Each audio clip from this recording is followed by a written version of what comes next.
Ok, chicos, espero que todos se encuentren bien. En esta semana fue el Día del Estudiante, por lo cual les felicito a todos ustedes. También quiero aprovechar para comentarles y pedirles una disculpa en caso de escuchar ruidos ajenos a esta grabación. Me es difícil poder controlar ruidos que no están cerca de mí o que no dependen de mí, entonces espero que esto no interfiera en lo que yo pueda estar platicando acerca de la presentación. En caso de ocurrir mucho ruido, tendré que, mucho ruido que pudiera, sobre todo, perjudicar el audio y que a ustedes no les permite escucharme bien, me lo hagan saber. Quizá han estado escribiendo algunas dudas en el correo electrónico. No me es posible estar en el correo electrónico todo el tiempo.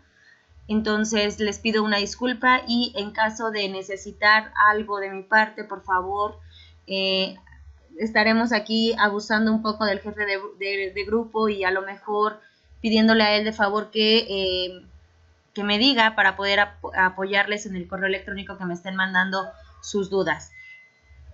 Vamos a pasar a una siguiente unidad. Nuestra unidad ahora es acerca de los seres vivos, cómo es que se originaron y también la diversidad de los seres vivos en el planeta Tierra.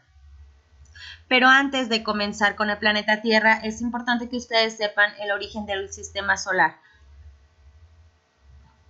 Antes de comenzar de lleno en el tema, yo quiero comentarles lo siguiente.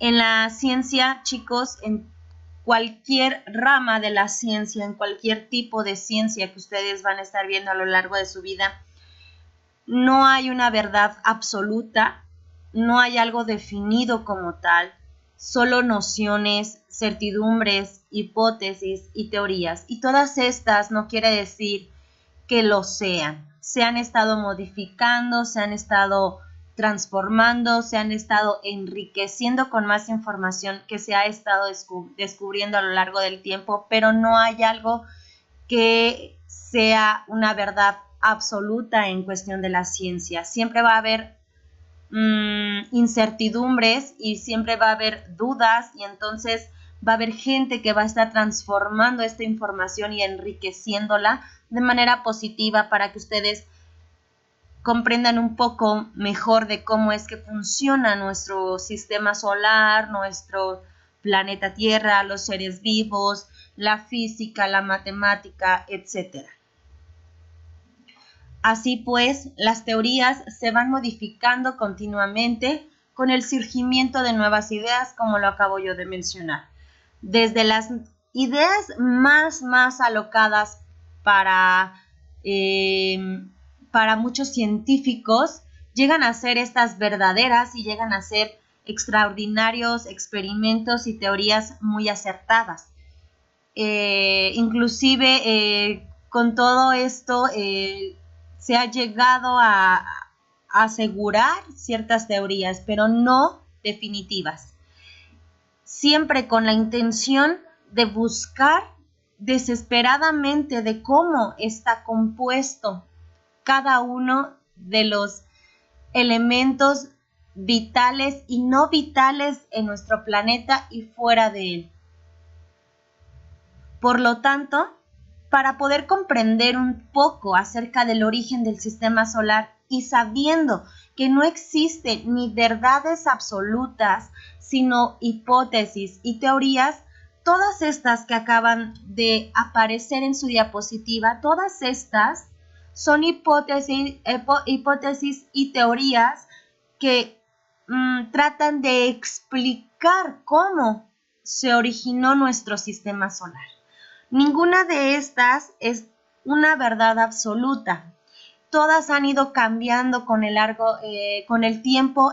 A lo mejor algunas solamente se enriquece con información y otras totalmente se declinan. Quiere decir que a lo mejor la hipótesis del encuentro no fue convencional o en su momento fue muy convencional y creyeron que así se creó el origen del sistema solar y a lo largo del tiempo algún otro científico dijo, no, esto es falso porque tengo estas pruebas. De esa forma es que se van declinando ciertas hipótesis y teorías, se niegan o se declinan, pero no por eso se dejan a un lado. Siempre es importante saber cómo se van transformando estas hipótesis y estas teorías. Las que nosotros nos vamos a averiguar o a conocer en esta unidad o en este tema, nos vamos a enfocar en en una hipótesis y en una teoría que para mí son de las más acertadas. Discúlpenme, tuve aquí unos problemas de ruidos, pero creo que ya pasaron. Les decía entonces, nos vamos a enfocar en estas dos porque son las más comunes, las más populares y que para mí tienen cierta seguridad de poder ser las más cercanas a la realidad. Una es la teoría del Big Bang y la otra es la hipótesis nebular. Vamos a ver primero la teoría del Big Bang. Se cree que fue dada hace 13.800 millones de años atrás. Es cuando el Big Bang se dio y fue descubierta o propuesta por George Anthony. Y él mencionaba que esta teoría, en resumen, es un gran estallido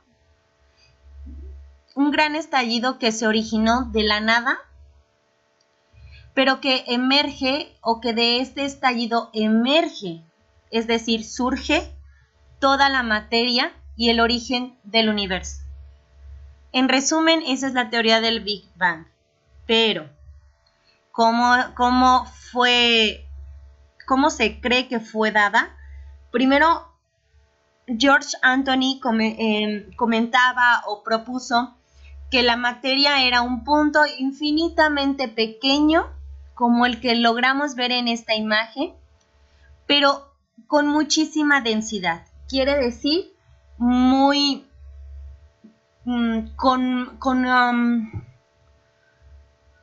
es decir, no solo un punto a lo lejos, sino ese punto cargado o sobrecargado de muchísima carga, densidad, masa, materia, etcétera. O sea, está muy compacto, dentro de él muchas cosas. Por lo tanto, explotó y se expandió en todas las direcciones del universo, creando lo que conocemos como nuestro universo, el espacio y el tiempo. Y conforme el universo se iba expandiendo, algunas de estas partículas se iban enfriando, pues cuando se genera una explosión, todas estas partículas que se dispersaron en el espacio existía demasiado calor, tenían muchísima temperatura, una temperatura demasiado alta. Entonces, conforme se iban separando y se expandía este universo y se separaba una partícula de la otra, se iban enfriando poco a poco. De aquí entonces se formaron las primeras partículas subatómicas, como los electrones, positrones, mesones, bariones, neutrinos, fotones, etc. Y se formaron todas estas partes subatómicas, es lo que conforma la parte interna de un átomo, ¿de acuerdo? Por eso es que en el átomo nosotros tenemos neutrones que son que no tienen una carga eléctrica. Los electrones tienen carga negativa y los protones tienen carga positiva. Todos estos y estos de acá se encuentran dentro de un átomo. Por lo tanto, esta es una imagen donde tenemos lo que puede ejemplificar un átomo, ¿de acuerdo?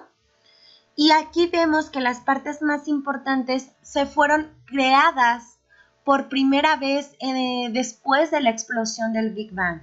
Por lo tanto, estas al irse uniendo Como muchas de estas partículas se iban dispersando por el universo, al esparcirse y separarse, llegaban a juntar y atraerse una partícula con la otra. De esta forma se crearon estas partes subatómicas. Y entonces, de aquí de manera separada que se hayan formado, por ejemplo, se fueron juntando para conformar los primeros átomos. Y un átomo está compuesto por estas partículas principalmente. En la parte del núcleo se van a juntar protones y neutrones, y en la parte externa va a estar circulando electrones. Por eso es que de esta forma se crean los primeros átomos, o al menos eso es lo que se cree. Después de haberse formado los átomos, tenemos que las nubes se iban conformando por varios elementos químicos que existían en el universo. Al formar un átomo se iban creando elementos químicos, y estos elementos químicos formaban nubes, como las que vemos en esta parte de aquí. Y estas nubes, algunas de ellas se iban juntando, condensando, de manera que al juntarse muchísima nube, llegaba a crearse o a formarse las primeras estrellas. De las estrellas, entonces, se formaba un conjunto de estrellas y se creaban o se formaban las primeras galaxias. Dentro de esta galaxia llegaba a conformarse nuestro sistema solar. De esta forma, la teoría del Big Bang explica la creación del universo y de las galaxias. Y dentro de la galaxia, quizá la formación del sistema solar. Ahora vamos a pasar a la hipótesis nebular. En 1734, Emmanuel demostró con diferentes pruebas la formación del sistema solar. Por eso yo conjunté estas dos, porque aparte de que son las más populares y las más comunes dentro de la rama científica, va a explicar la primera del Big Bang, nos explicó cómo se crea el universo, cómo se crean las galaxias, las estrellas, y nos quedamos en el sistema solar. Ahora vamos a ver del sistema solar, Emmanuel, cómo fue que él creó una hipótesis nebular para la formación del sistema solar. Con estas pruebas demostró que a raíz de las nubes masivas que teníamos también en la teoría del Big Bang, llegaba a formarse tan enorme la densidad de compuestos de hidrógeno molecular. En estas nubes tan densas llegó a crearse los primeros compuestos como el hidrógeno. Y eso hacía que estas nubes se convirtieran de una manera muy inestable. Por ese hidrógeno que se mantenía, se creaba un ambiente muy inestable. Y al estar inestable podría haber creado otras explosiones. Sin embargo, por esta inestabilidad llegaban a causar de manera en la que estas nubes tan inestables se fundían, se condensaban, se juntaban tanto y se acumulaban, de manera en la que de tanto que se iban apretando o condensando, llegaba a colapsar o a estallar, que es lo que les acabo yo de mencionar. De esta forma, se juntan tanto que estallan.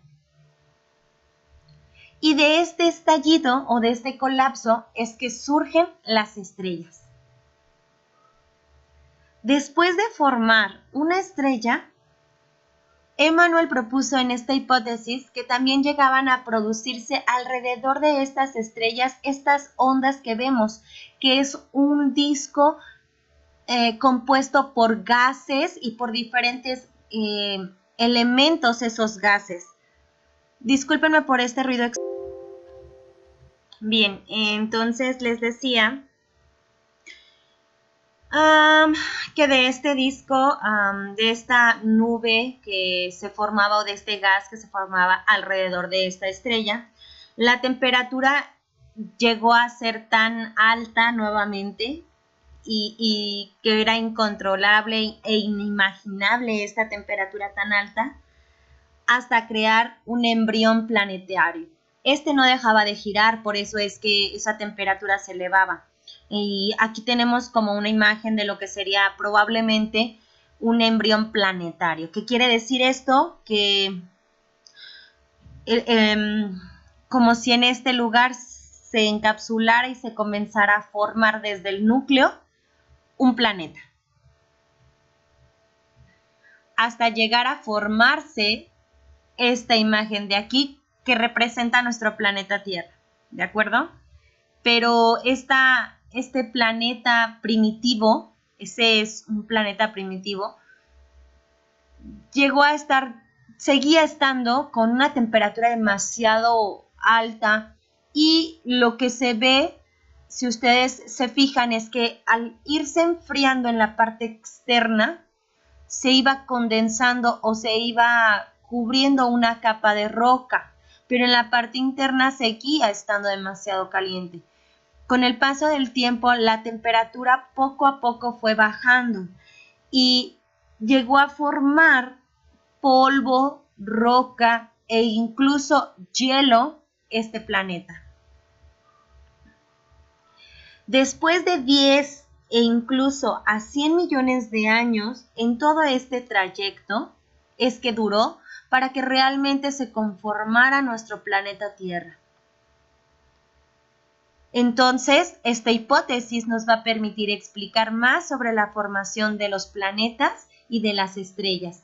O al revés, a partir de las estrellas, cómo es que se forma nuestro planeta Tierra. Vamos a pasar a esta parte. Ya vimos cómo fue la evolución del sistema solar. Vamos a ver cómo es que fue cambiando esta evolución química de los diferentes elementos que fueron conformándose en el universo, en el trayecto que ya mencionamos de la teoría del Big Bang y de la hipótesis nebulosa. La evolución del universo es la historia de los elementos químicos. Es decir, conforme vimos nosotros la teoría del Big Bang y la hipótesis nebulosa durante todo este trayecto entre una y otra o entre ambas, al conocer y al investigar cómo es que se fueron creando y evolucionando el universo, nosotros podremos darnos cuenta de cómo se creó o cuál es la historia de cada uno de los elementos químicos que conforman nuestra tabla periódica. El universo siempre va a continuar cambiando, transformándose, evolucionando. Esto de manera ininterrumpida. No sabemos hasta cuándo va a dejar de cambiar o transformarse. Por lo tanto, la evolución química es una evolución basada en procesos químicos durante todo este proyecto de evolución ininterrumpida y va a existir siempre. Entonces, el poder estudiar y comprender la evolución química nos va a ayudar a comprender cómo es que cambian los compuestos inorgánicos simples a compuestos orgánicos más complejos, como estos de un compuesto inorgánico simple, cómo lo transformamos hasta llegar a compuestos complejos orgánicos mucho más detallados, mucho más amplios y de una complejidad de comprensión un poco más grande. Es complicado, chicos, por eso es tan complicado conocer y saber todo del universo. Ya mencionamos que este va a estar cambiando y evolucionando todo el tiempo y es muy difícil poder dimensionar de manera correcta todo el universo. Además, debemos de saber que este universo, aparte de estar cambiando y transformando un pedacito de él, ni siquiera sabemos si es el correcto o si su dimensión es más grande. No tenemos la certeza como seres humanos hasta dónde puede llegar la dimensión y el tamaño de este universo. Además, se cree que aparte de ir cambiando y evolucionando, este va creciendo más. Menos sabremos con exactitud muchísimas cosas que en él pudieran existir. Los materiales. Sin embargo, chicos, yo quiero dejar esto a un lado. Esta es como una parte introductoria, ya que lo que sí sabemos y lo que sí ha existido pruebas acerca de los elementos de la evolución química en el universo es lo siguiente. Los materiales en el Sol, alrededor, así como lo vemos aquí, vamos a tener que giran alrededor de él polvo y gas. Y ese material de polvo y gas van a ser ciertos elementos. Y al ir girando, van a irse fusionando. Y si a lo mejor era un gas o un polvo, va a convertirse en ser sólidos. Para de esa forma ir creando los planetas. Esta es como otra parte de las teorías que ya vimos. El universo primitivo, es decir, el universo que se cree en aquel entonces, hace millones de años atrás, existía, estaba conformado principalmente de hidrógeno y poquito, un 7% de helio.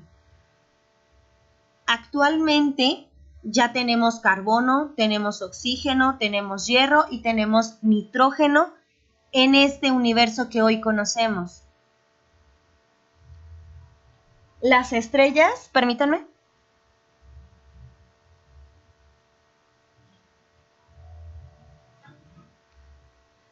Las estrellas, chicos, contienen hidrógeno y mucho calor en su interior. Esto va a permitir crear los elementos químicos más pesados de nuestra tabla periódica. Pero también, aparte de este calor tan intenso que tenemos dentro de las estrellas, va a crearse una explosión supernova.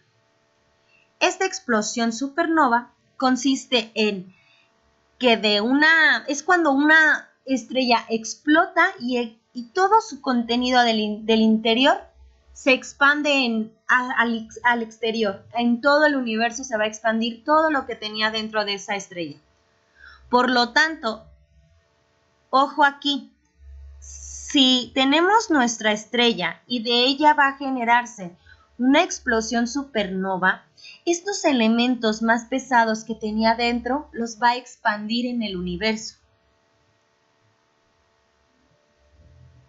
Entonces, este hidrógeno y este helio que tenemos en el universo primitivo va a cambiarse, va a aumentar su proporción, va a transformarse para convertir otras sustancias en el universo.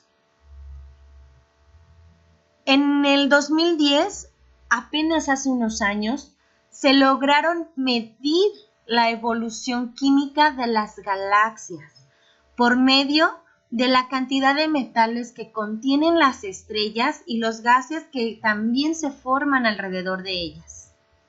Esta imagen muestra cómo tenemos las estrellas y todos los gases y las nubes que se van formando alrededor de ellas. Vamos a pasar a otro pequeño tema, siguiendo lo mismo, pero cómo se fueron transformando algunos elementos químicos. Primero hay que saber que un átomo es la unidad mínima de materia que conserva ciertas propiedades.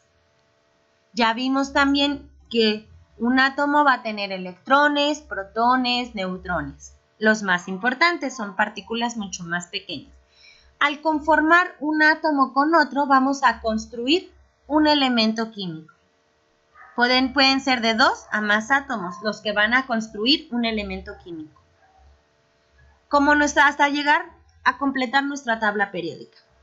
De esta forma, en esta vamos a ver que los elementos químicos se van a clasificar en estos que nosotros acabamos de ver. Justamente hemos visto cómo dentro de las estrellas se estaban creando o se creaban los metales más pesados de nuestra tabla periódica, ¿de acuerdo? Ya vimos cómo se crearon algunos, como el helio, el hidrógeno. Y ahora vamos a ver lo siguiente. Vamos a regresar un poquito a la teoría del Big Bang que ya hablamos. Vimos que en esta teoría se crearon los primeros electrones y protones, los cuales van a constituir un átomo. Con el paso del tiempo y el enfriamiento que al irse alejando iban teniendo estas partículas, provocó que estos pierdan electricidad y disminuyeron su velocidad. Pero no es malo porque gracias a eso se pudo conformar nuestro primer átomo, el hidrógeno. Recuerden, y esto ténganlo bien presente, siempre que exista una colisión, es decir, cuando dos planetas o estrellas se atraen para juntarse, o una adhesión, es decir, ya como si se pegaran, por ejemplo, va a dar paso a un elemento nuevo o a la formación de un compuesto nuevo. De esta forma, si supongamos que esta estrella en color amarillo es una estrella del universo, pero a su vez es una licuadora. Todos los gases y las nubes que se encuentran girando en forma de disco alrededor de esta estrella va a contener ciertos átomos, porque se crearon a través de estas partículas, como el hidrógeno. Supongamos que a esta licuadorcita o a esta estrella le ponemos hidrógeno o le ponemos algún otro elemento o metal que tiene ese gas. Se van a fusionar, se van a licuar. Y al licuarse, cuando ustedes ponen en una licuadora, no sé, a lo mejor papaya, agua y azúcar, esto se va a licuar y va a salir un jugo de papaya.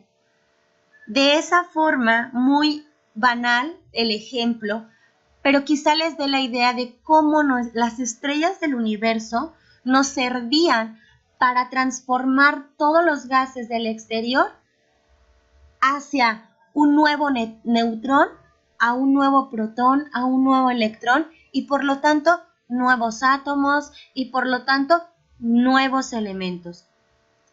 Como al girar alrededor de la estrella giraban gases y giraban átomos, al juntarse un átomo con otro, se creaba un nuevo elemento químico.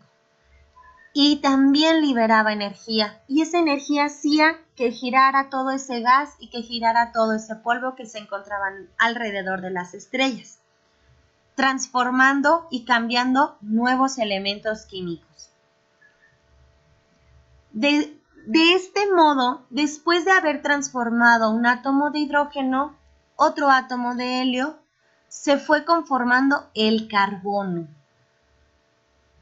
Y si juntamos el carbono en el mismo ambiente, en el mismo disco de la nube girando, en el mismo universo, al juntarse una molécula de carbono con una de helio, se juntaron, se unieron y se formó el oxígeno. Es por eso que les digo yo que al juntarse una con otra se transforma y se crea algo nuevo. Al juntar, por ejemplo, el carbono y el helio, se transformaron para convertir en oxígeno. Dentro de las estrellas, ahora esto es fuera y dentro de las estrellas. Y aparte, retomamos un poco de la teoría del Big Bang. Pero dentro de una estrella, chicos, ocurría lo siguiente: la fusión nuclear, que es justamente lo que yo les acabo de explicar en esta parte de aquí. Esta fusión nuclear es el proceso por el cual varios átomos o varios núcleos atómicos de manera ligera, que no pesan tanto, se van a meter a esta estrella, se va a fusionar, va a liberar energía y se va a transformar un núcleo más pesado. Esa es la fusión nuclear. Eso ocurre dentro y fuera de las estrellas. La fusión nuclear se crea en el interior. Es decir, esto se mete al interior de la estrella, aquí adentro la fusión nuclear y se libera, ¿de acuerdo? Estas son estrellas y esto es todo el gas y polvo que circula alrededor de ellos. Estas fusiones van a crear entonces elementos más pesados que existen en nuestra tabla periódica, los cuales fueron esparcidos en el universo. ¿Por qué? Porque al liberar energía y al liberar incluso una explosión supernova, dijimos que se liberaba todo lo que contenía en esa estrella al exterior y se esparcían en el universo y se juntaban con otra estrella y transformaban otro elemento y se volvía a explotar y así sucesivamente.